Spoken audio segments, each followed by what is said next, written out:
And we're fixing to come to a major milestone here because today we're going to look at the last collection of pithy sayings written by Solomon or credited to Solomon.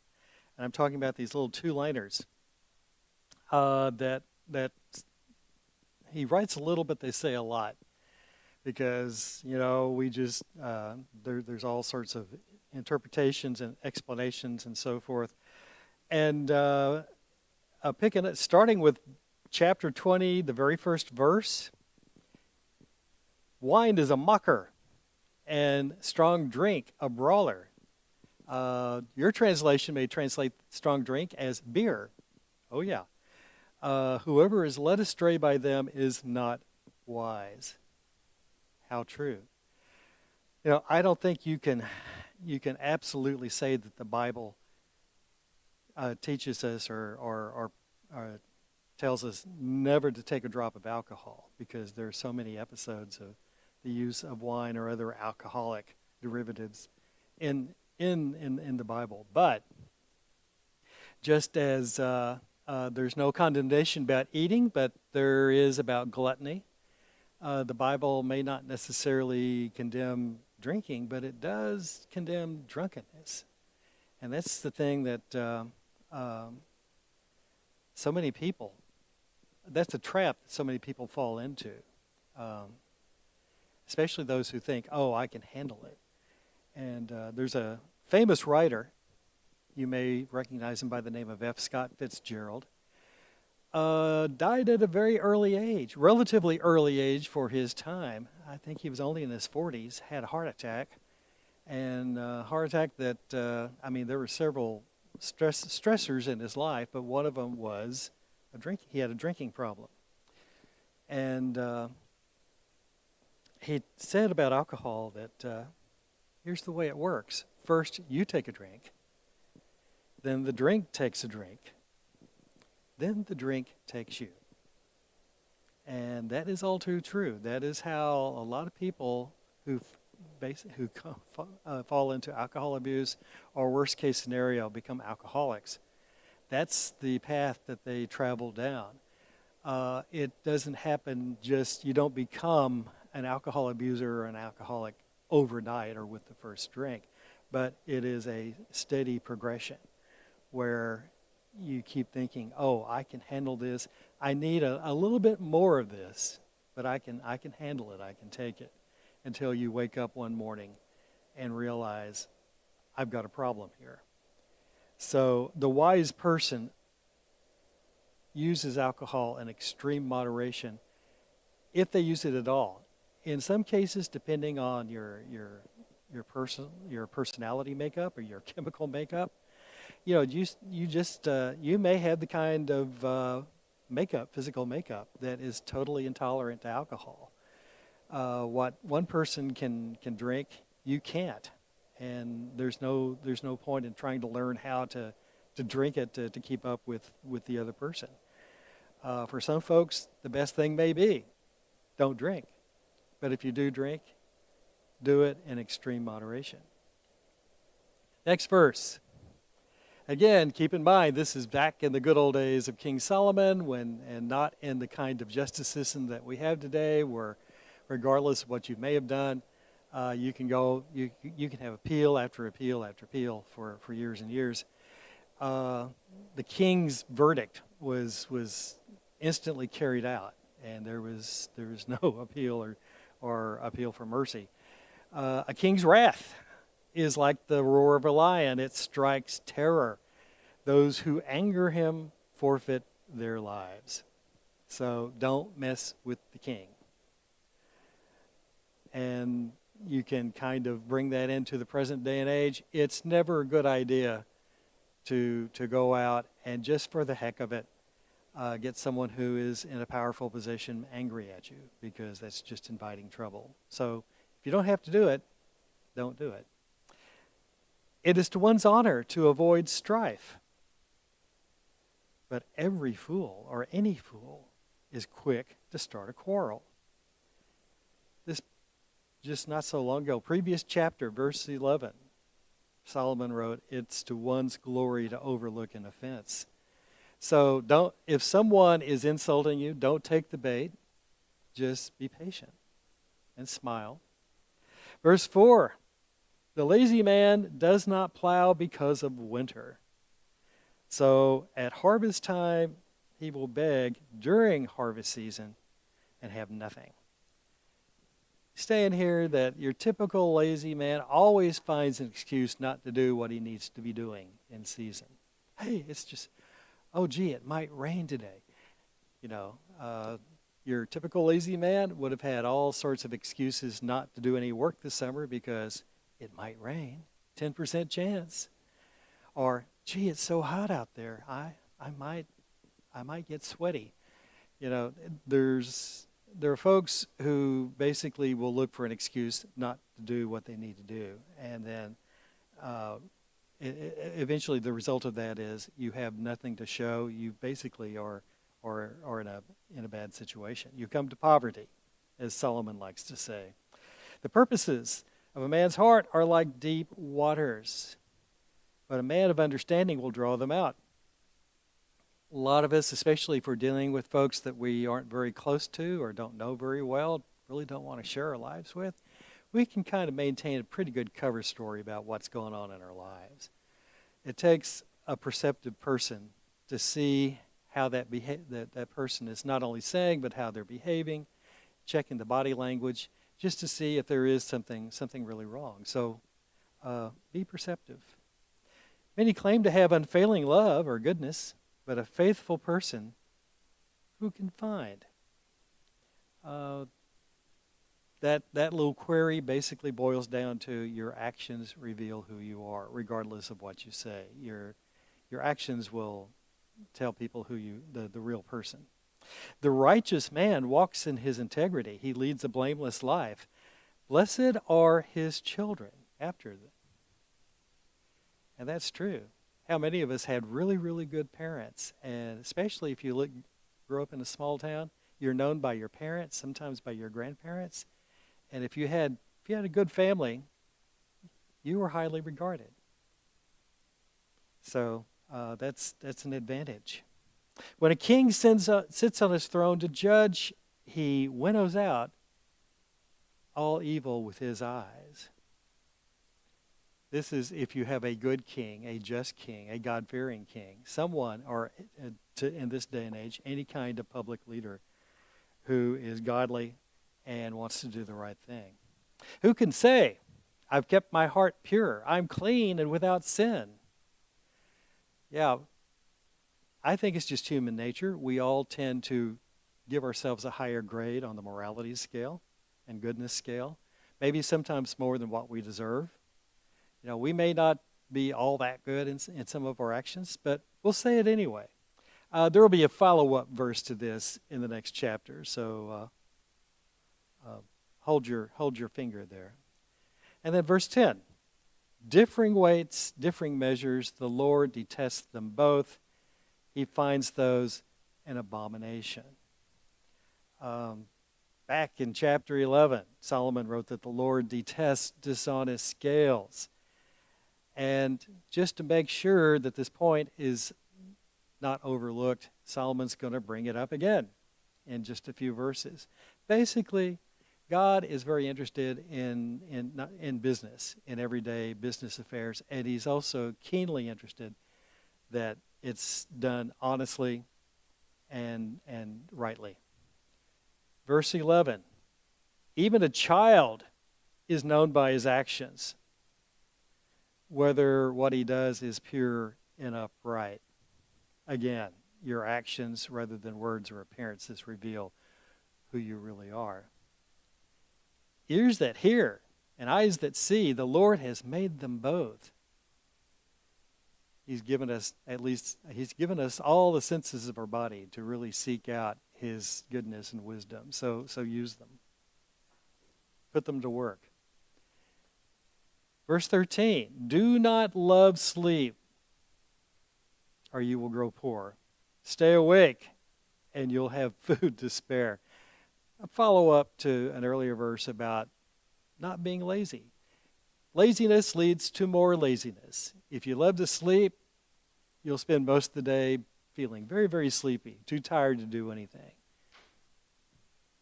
Solomon says, don't fall down that rabbit hole because it leads to nothing productive. I love verse 14 here. It's no good, says the buyer. Then he goes off and boasts about the purchase. Yeah. You're asking for what? You want me to pay this? You're killing me. Ah. Whatever price you pay, what are the chances that the next day you'll go tell your friend, man, did I really steal this from this guy? Man, he was asking this and I only paid this. I made a deal. Gold there is, rubies in abundance, but lips that speak knowledge are a rare, precious jewel. And then verse 16 comes back to one of the basics that Solomon keeps coming back to. Don't pledge the credit line for anyone, even for a good friend. And by pledging a credit line, we're not talking about just co-signing the note for a car or maybe for a chariot, whatever they were driving in the day, but guaranteeing whatever debt that person falls into. Solomon says that's just a big old hole you're digging for yourself and you'll never be able to climb out of. But if you do it, or if somebody else agrees to do it, take the garment of one who puts up security for a stranger. Hold it in pledge if it's done for a stranger or a foreigner or an outsider, someone outside the Israelite community. If that person's foolish enough to pledge to be the credit, to be good for someone else's bad debts, well, just, don't stop there. Hold them to it, even to the point of taking whatever garment that they put up as security. Food gained by fraud, by deceit, tastes sweet, but one ends up with a mouthful of gravel. That's the fleeting pleasure of sin. It feels good, looks good, sounds good at first blush. But as time goes on, it doesn't travel well, let's just say. Plans are established by seeking advice. So if you wage war, obtain guidance. Whatever you do in terms of a serious project or a serious decision, don't do it on your own. Seek some sound advice.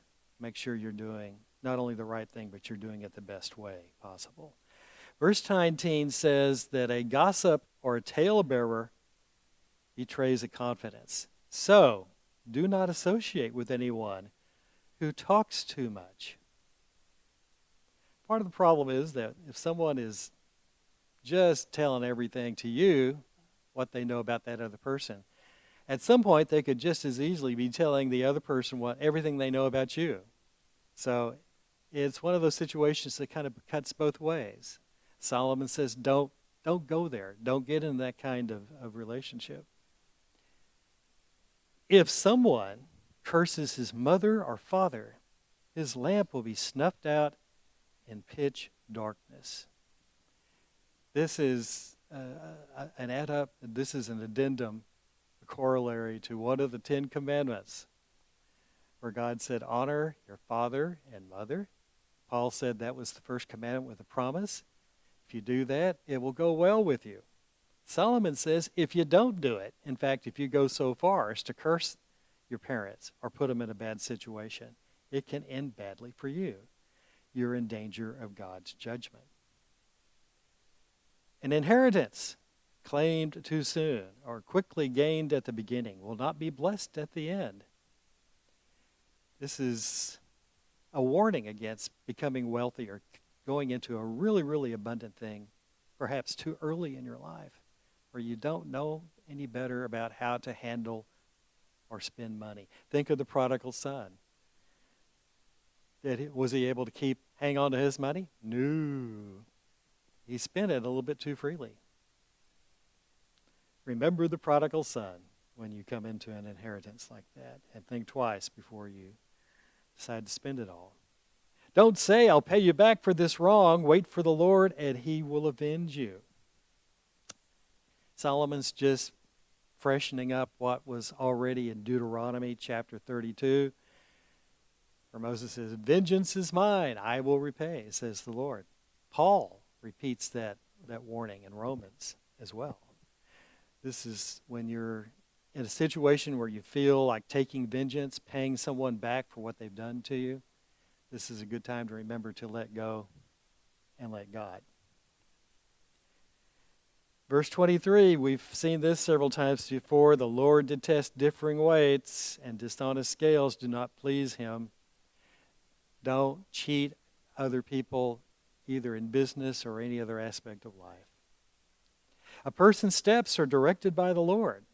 How then can a man understand his own way? Gee, bitter truth here. We are not in total control of our lives, unfortunately.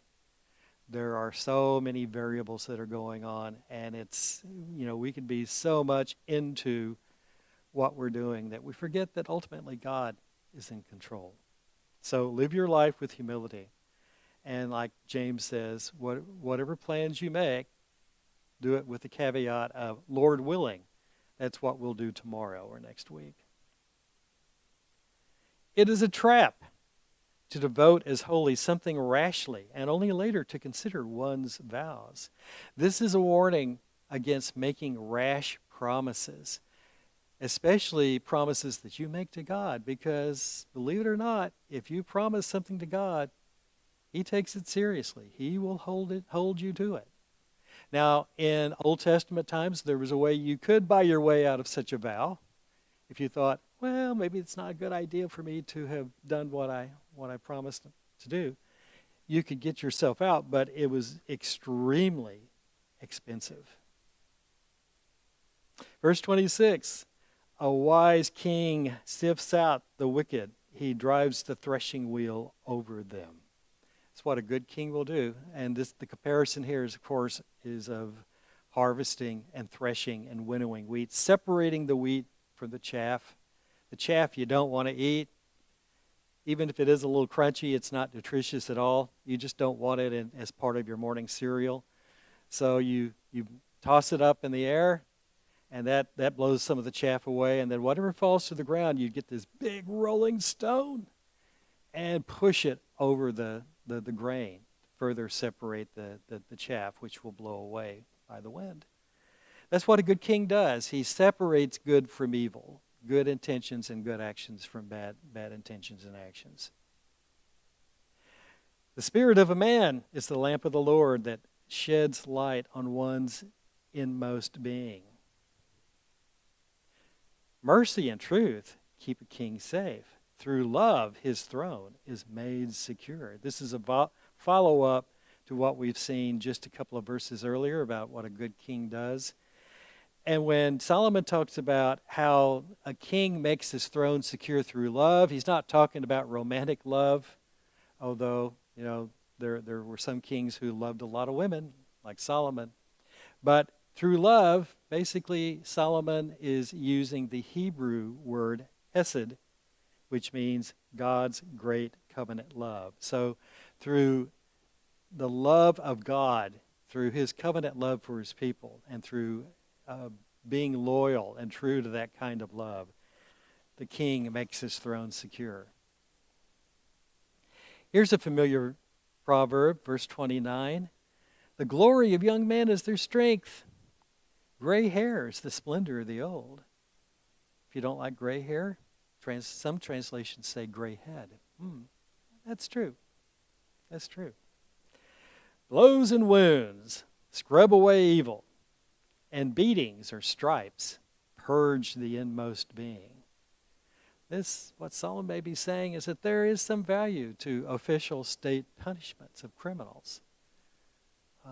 It doesn't totally eradicate crime, but it may actually deter some folks from may make them think twice before doing something illegal or foolish. Chapter 21. In the Lord's hand, the king's heart is like a stream or rivers of water that he channels toward all who pleases him.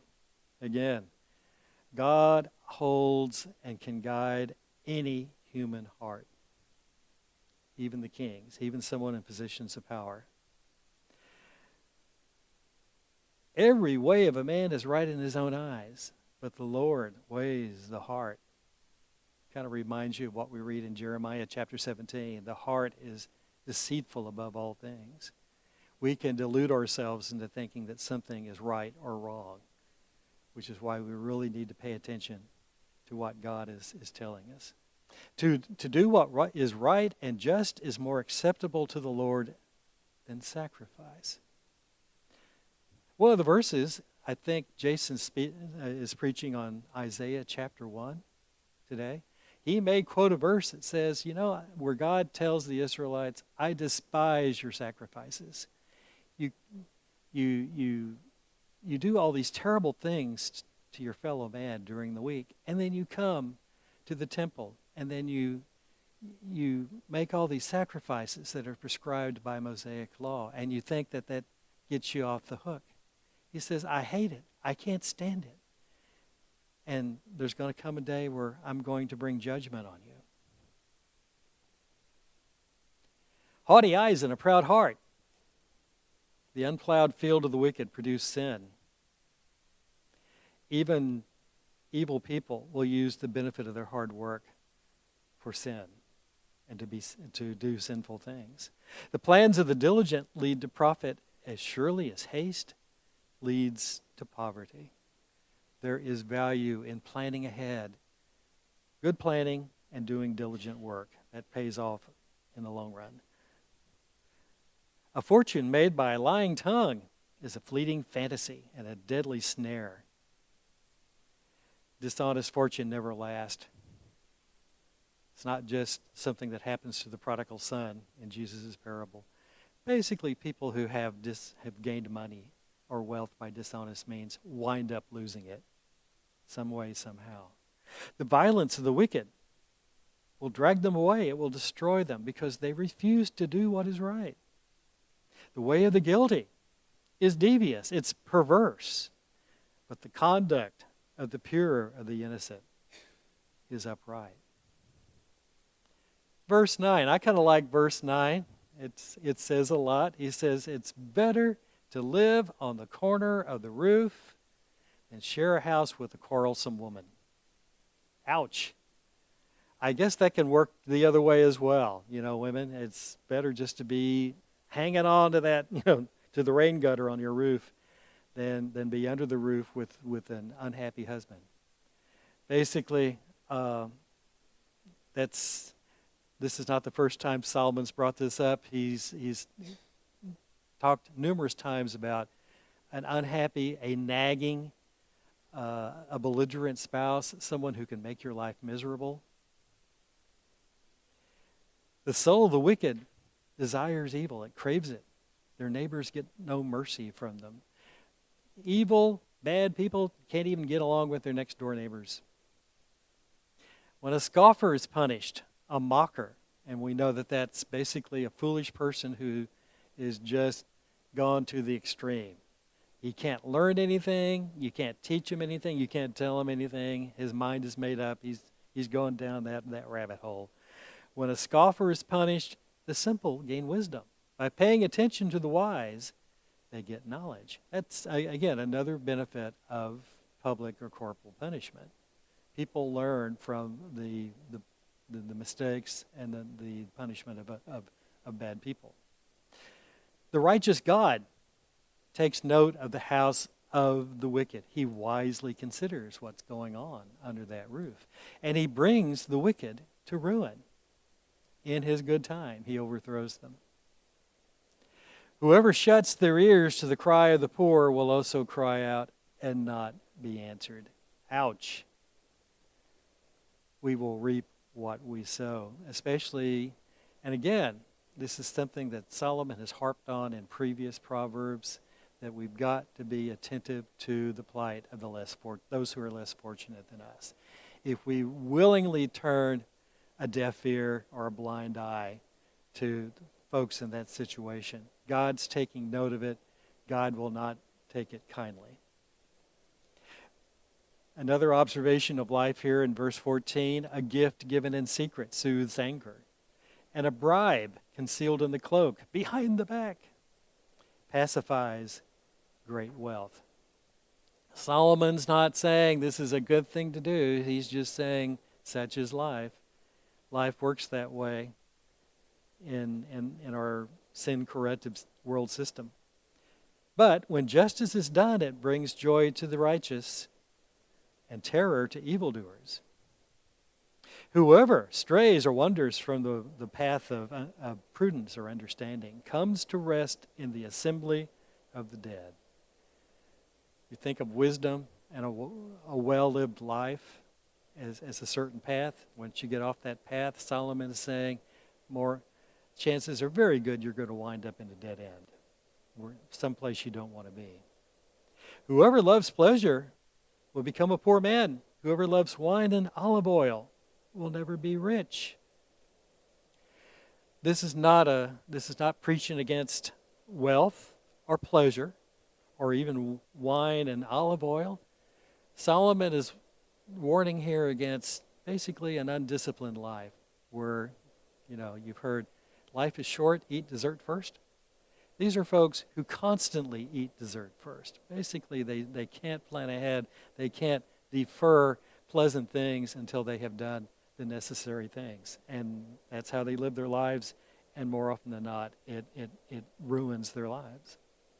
The wicked become a ransom for the righteous, and the unfaithful for the upright. The righteous here will ultimately succeed and triumph over the wicked people. Even though there are always going to be those moments where, the wicked seem to be pushing ahead, and the scoreboard looks like they're fixing to win the game. Solomon says, no, eventually, if you stay the righteous path, you will win. You will be successful. Here we go again with the dealing with quarrelsome spouses here. Better to live in a desert than with a contentious, quarrelsome, and angry, nagging wife. Here, Solomon has just pushed the poor guy. He's off the roof now. He's out in the desert. He says as miserable a place of being in the desert is, he's better off than just having to sit there in the house 24/7 with that unhappy wife. Yes. You think so? Yes. Old Solomon saying, "Oh, Esmeralda, no, yeah. Can you reschedule her for next week? I'm just not up to it." Poor guy. 700 wives, 300 concubines. Gee, what kind of an insurance policy did he take out? It's unfathomable. Anyway, verse 20. The wise store up choice food and olive oil. Again, hey, nothing wrong with choice foods and olive oil. Here, look at what the wise man does. He stores them up for a better use at a better time. A time they can look forward to. What does the foolish person do? He gulps theirs down. It's all gone. They're not going to be there available when he would really like it. Maybe when he really needs them. Because keep in mind, one of the things about olive oil, it's not just for salad dressing. It serves a variety of purposes. Medicinal, basically. You got a bad burn or something, or you got to heal something, you pour olive oil on it. That was one of the uses. You don't want to be running out of olive oil at a bad time. Verse 21, he who pursues righteousness and mercy and love finds life, prosperity, righteousness, honor. Again, keep to that wise path. It will pay off for you. One who is wise can go up against the city of the mighty and pull down the stronghold in which they trust. That's a thought. Wisdom can be more effective than strength. Nothing wrong with strength.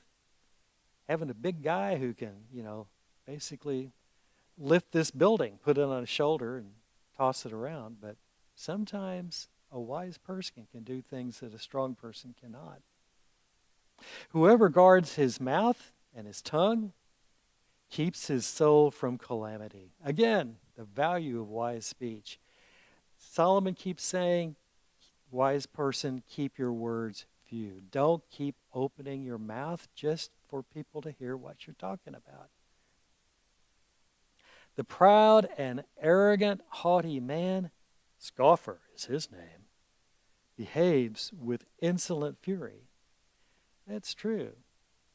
Someone with an arrogant attitude basically responds to every situation in an arrogant manner and just becomes very unpleasant.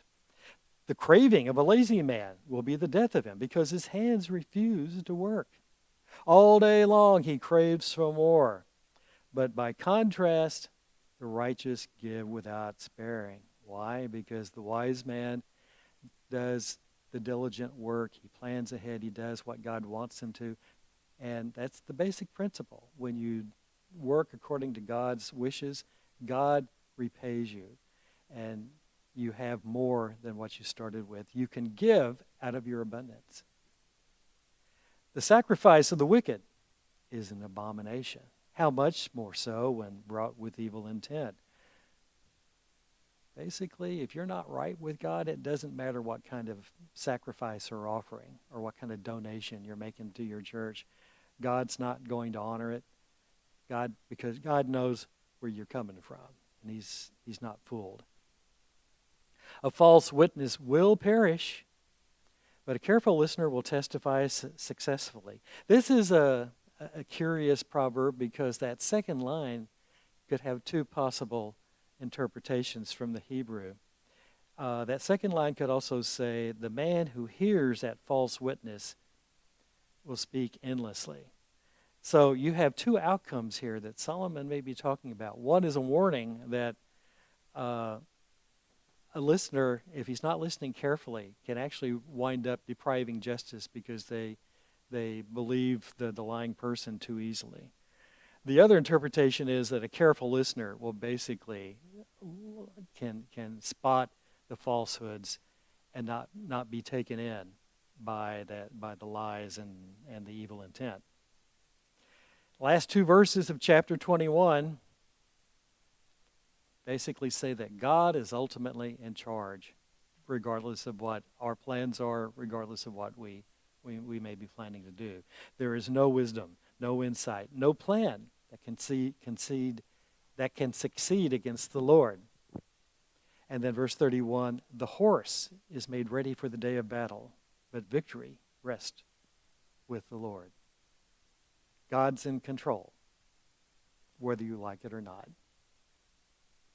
And then 16 more verses as we go into chapter 22. A good name is more desirable than great riches. To be esteemed, to have that great reputation is better than silver or gold. There are some things, like the old MasterCard commercial used to say, some things money can't buy. For everything else, there's MasterCard.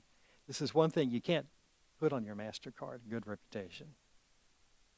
Rich and poor have this in common. The Lord is the maker of them all. Just a reminder, again, that God made all of us, all the creatures, all men and all women, rich men, poor men. So keep that in mind when you look at people in other situations, of other backgrounds, of other wealth categories. Be careful that you don't look down on other people who are different from you. Verse 3, the prudent man sees danger, he foresees evil, and he takes refuge. But the simple keep going and pay the penalty. Solomon here may be saying, there's a time when you're confronted with a bad situation. There are times when you really do need to confront that evil. There may be other times where you're just better, just let it lie. Don't say or do anything at that point in time because you don't have the leverage. You don't have the position to deal with it effectively. A wise person can figure out those situations. A simple person, someone who doesn't know any better, Solomon is saying, runs the risk of just keep on pushing and putting themselves in a bad situation. Excuse me. By humility and the fear of the Lord are wages that are riches and honor and life. Two qualities that are part of wisdom, that make for a wisdom-filled life: humility and fearing God. In the paths of the wicked are snares and thorns, but he who would preserve his life, preserve his soul, stays far away from them. Basically, when you're getting it, or when a bad situation or an evil situation is cropping up, it's pretty obvious what's fixing to happen, what you're looking at, and a wise person sees those warning signs and avoids it rather than stepping into it. Verse 6 is one that most of us have heard many times by now. Train up a child in the way he should go, and even when he is old, he will not depart from it. How true is that? How many of us, and I think you can kind of think of a lot of things that you do out of habit, or you don't even think about doing them. That's just part of your life.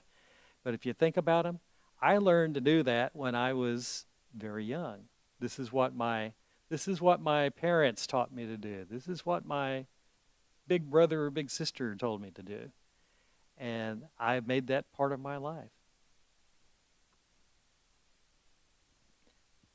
And the way here, basically what Solomon is saying, a child that lives a wise and happy life. The way here is basically the path of wisdom.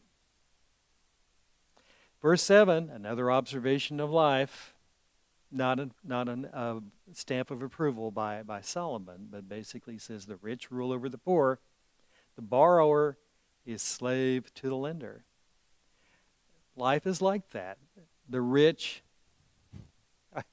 going back to F. Scott Fitzgerald, he once told Ernest Hemingway, the rich are very much like you and me, Ernest. And Ernest Hemingway said, yes, they have more money. Basically, the rich, for better or worse, have more power, more leverage to do what they want to do, especially against other people of lesser means.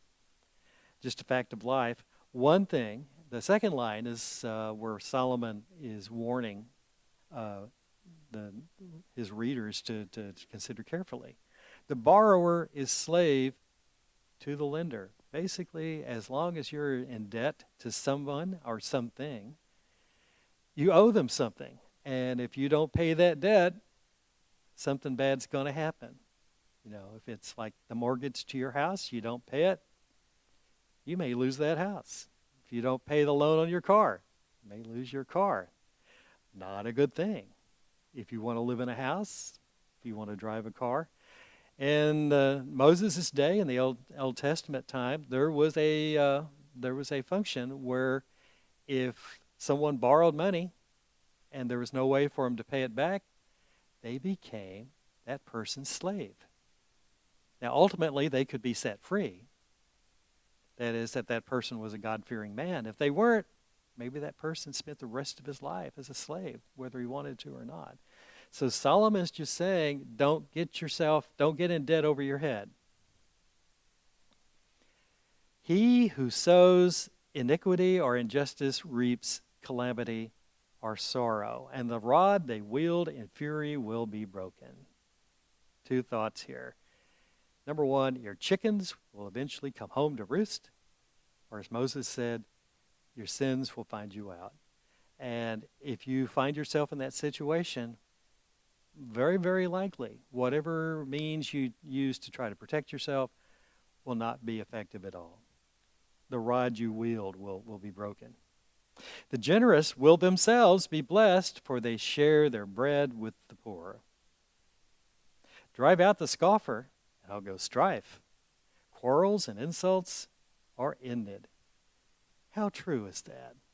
Once you get the guy or the woman who's just making those snarky remarks right and left, stirring people up, getting people upset, once you get that person out of the room, it's amazing how easily you can settle any kind of a situation.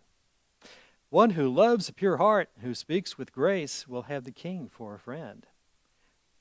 the value of thoughtful and wise speech. You can ultimately win friends in high places.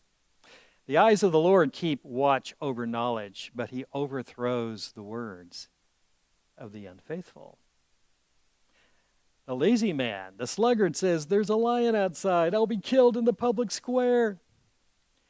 That's another aspect of dealing with someone who's lazy. They will look for any kind of excuse, no matter how absurd it is, to avoid carrying out their responsibilities or taking responsibility. It may also be that someone who lives a life of extreme laziness and irresponsibility, sooner or later kind of gets detached from reality because they are so out of touch with everyday life. They just don't know what everyday life is about. The mouth of an immoral or adulterous woman is a deep pit. A man who's under the Lord's wrath falls into it. God will allow you, if you are intent on committing sin, he will allow you to fall into that sinful situation. Not his choice, but that's something that if you insist on it, he'll let it happen.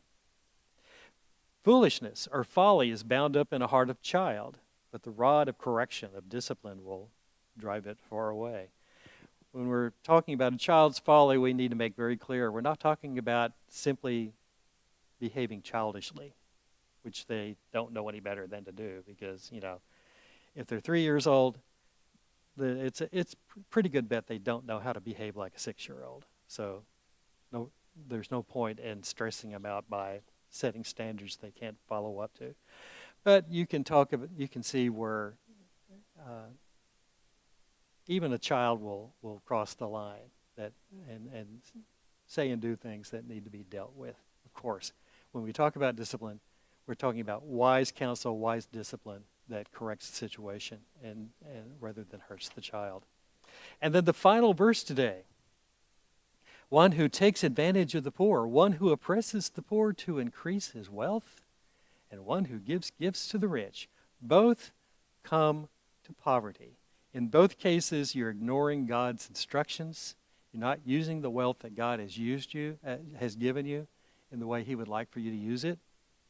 And especially when you're trying to give gifts to the rich, when you're bribing people in positions of power, God will not bless that kind of self-serving giving.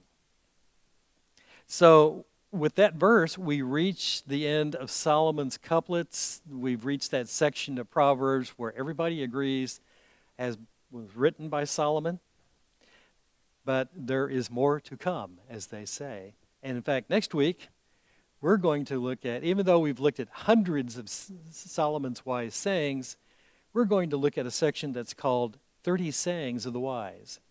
And that should be very interesting. So if that's the rest of chapter 22, as well as chapters 23 and 24. So if you will read that, look it over in preparation for next Sunday.